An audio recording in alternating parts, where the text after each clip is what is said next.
Valmiki Ramayana, Ayodhya Kanda, Book Number 2, Sarga 59, Roman numerals LIX 59, Dasharatha's Lament.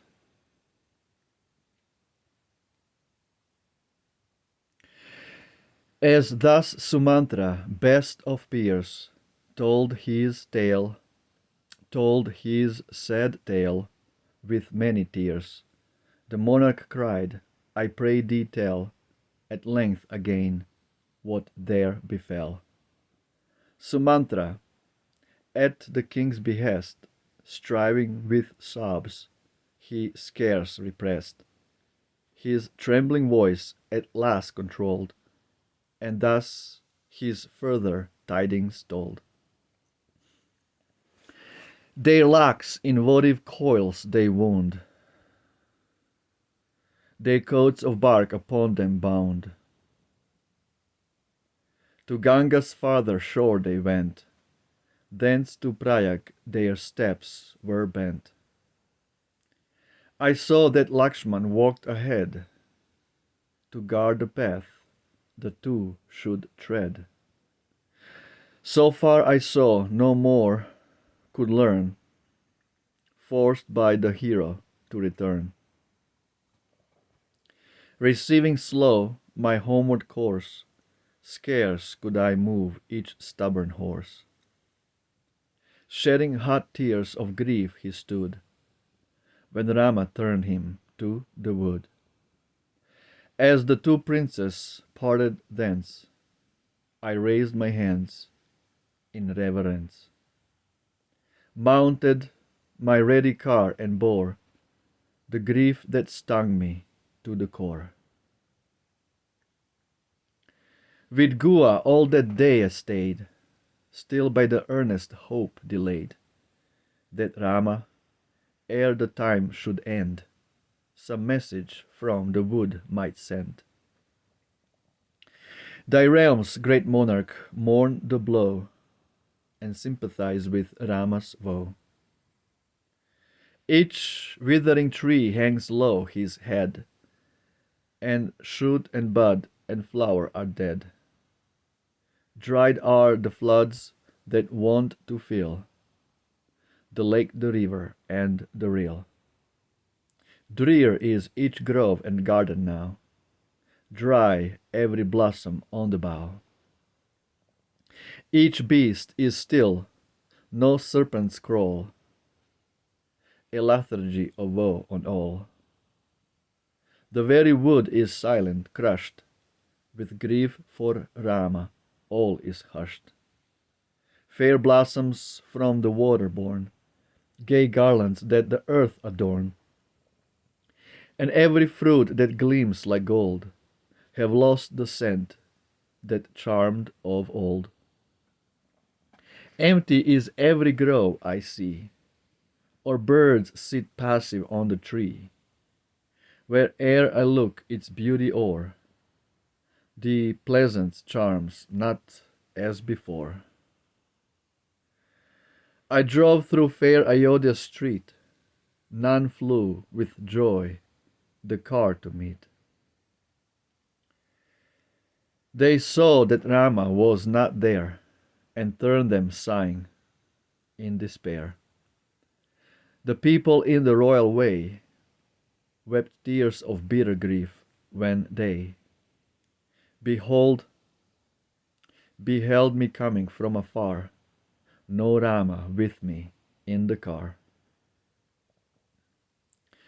From palace roof and turret high, each woman bent her eager eye. She looked for Rama but in vain, gazed on the car and shrieked for pain. Their long clear eyes with sorrow drowned. They, when this common grief was found, looked each on other, friend and foe, in sympathy of leveling woe. No shade of difference between foe, friend, or neutral there was seen. Without a joy her bosom rent, with grief for Rama's banishment. Ayodhya like the queen appears, who mourns her son with many tears. He ended, and the king distressed, with sobbing voice that lord addressed. Ah me, by false Kaikeyi led, of evil race to evil bred. I took no counsel of the sage, nor sought advice from skill and age. I asked no lord his aid to lend, I called no citizen or friend. Rash was my deed bereft of sense, slave to a woman's influence. Surely, my lord, a woe so great falls on us by the will of fate. It lays the house of Raghu low, for destiny will have it so. I pray thee, if I e'er have done an act to please thee, ye but one, fly, fly, and Rama homeward led, my life departing counsel sped. Fly, fly, and Rama homeward lead, my life departing counsels speed. Fly, ere the power to bid I lack, fly to the wood, bring Rama back. I cannot live for even one short hour bereaved of my son. But ah, the prince whose arms are strong has journeyed far, the way is long. Me upon the chariot place, and let me look on Rama's face. Ah me, my son, mine eldest born, where roams he in the wood forlorn, the wielder of the mighty bow, whose shoulders like the lion's show? O ere the light of life be dim, take me to Sita and to him. O Rama, Lakshman, oh, and oh thou, dear Sita, constant to thy vow, beloved ones, you cannot know that I am dying of my woe. The king to bitter grief a prey, that drove each wandering sense away. Sunk in affliction's sea too wide to traverse, in his anguish cried, hard, hard to pass, my queen, this sea of sorrow raging over me. No Rama near to soothe mine eye, plunged in its lowest deeps I lie. Sorrow for Rama swells the tide, and Sita's absence makes it wide. My tears its foam flood disdain, made billowy by my sighs of pain. My cries its roar, the arms I throw, about me are the fish below. Kaikeyi is the fire that feeds, beneath my hair the tangled weeds. Its source the tears for Rama shed, the humbug's words its monsters dread. The boon I gave the wretch its shore, till Rama's banishment be o'er. Ah me, that I should long to set my eager eyes today on Raghu's son, and he be yet with Lakshman far away. Thus he, of lofty glory veiled, and sank upon the bed. Beneath the woe his spirit failed, and all his senses fled. Wow. Absolutely wow. Wow, wow, wow.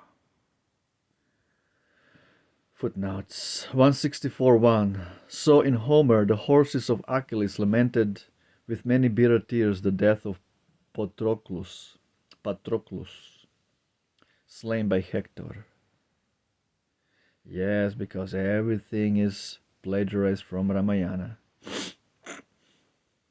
Everything is plagiarized from Ramayana and Mahabharata. Wow.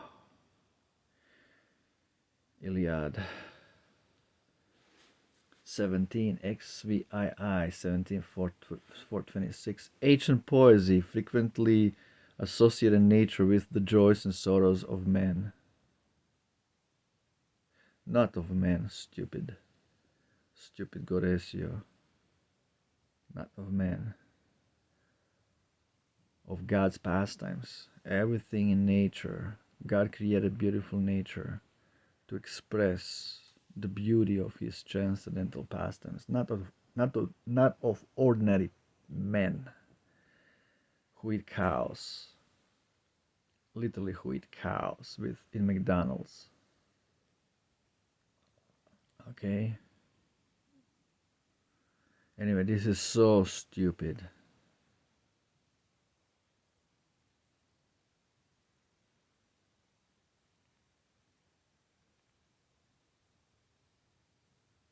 This explanation.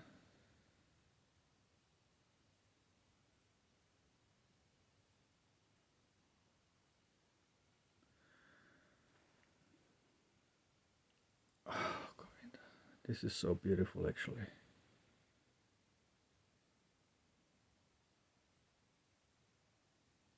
Wow.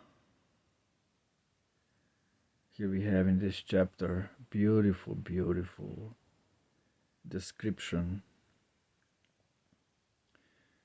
of King Dasharatha's lament. So anybody who is afflicted with sorrow,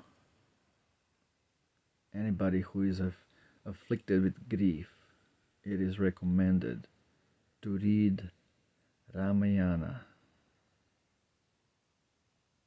To read Ramayana.